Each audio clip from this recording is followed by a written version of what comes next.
there is a different way of cooking liempo there. And then my wife knows how to do it, and then we decided to do it here. So let me make this very clear. We are not associated with the original one in Balamban. The name of their eatery is Christian Eatery, Christian Liempo. Pero we were inspired by them. And then kami, we're also from Balamban. We wanted to come up with a really winning recipe na inspired by the style using local ingredients, which I cannot tell you. Because if I tell you, I would have to kill you.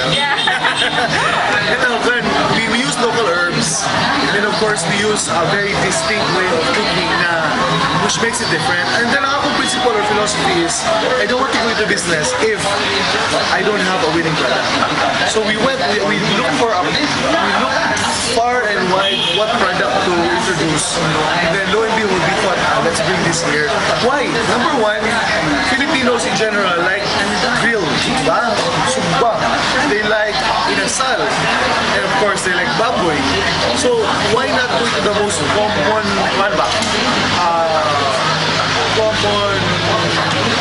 desire or craving of the Filipino, and at the same time make it very unique. When they eat a liempo, which is common everywhere, they will say, it's different, it's distinct.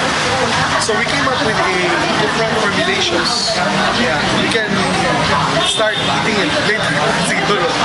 And then, we started out very lang in my father's house.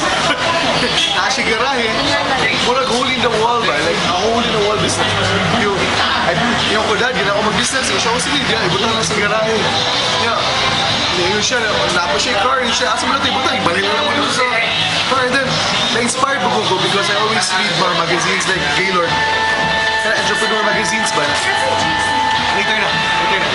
And then, what happened was, na-inspire me sa kaning stories sa Pancake House, for example. You heard about Pancake House? They only started in their garage. And I realized, well, if they can do it, why can't I? If I can have a winning product, why not?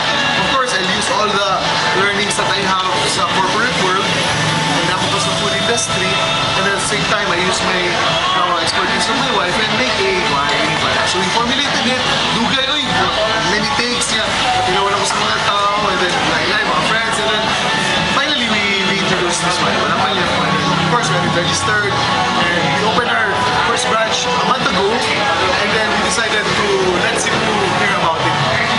So we opened the branch right here para everybody knows where it is, and then let me know if it's really different. Be as objective as possible. I'm still in the process of even making it better. So more or less, ang akong visionary for this business is we will have the best tasting liempo in town, not just in Cebu, but hopefully in the future. I will go into franchising in 2 years. I'm inspired by Andox. Andox started like a very small nook, and then now they're very, very big. And then it all starts with a dream. You have a winning product, you have a plan, you have a system, you have the right people, of course, and we hope to be one of those stories of entrepreneurial success. Muna kinailan sa mga Pilipino, di ba? And just to inspire you also na you have a dream, you feel you have a product, go for it. Okay? Ako, I don't know how big this will be.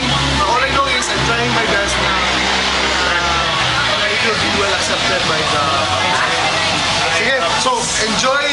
Order lang sa inyong pizza. Sige, thank you very much.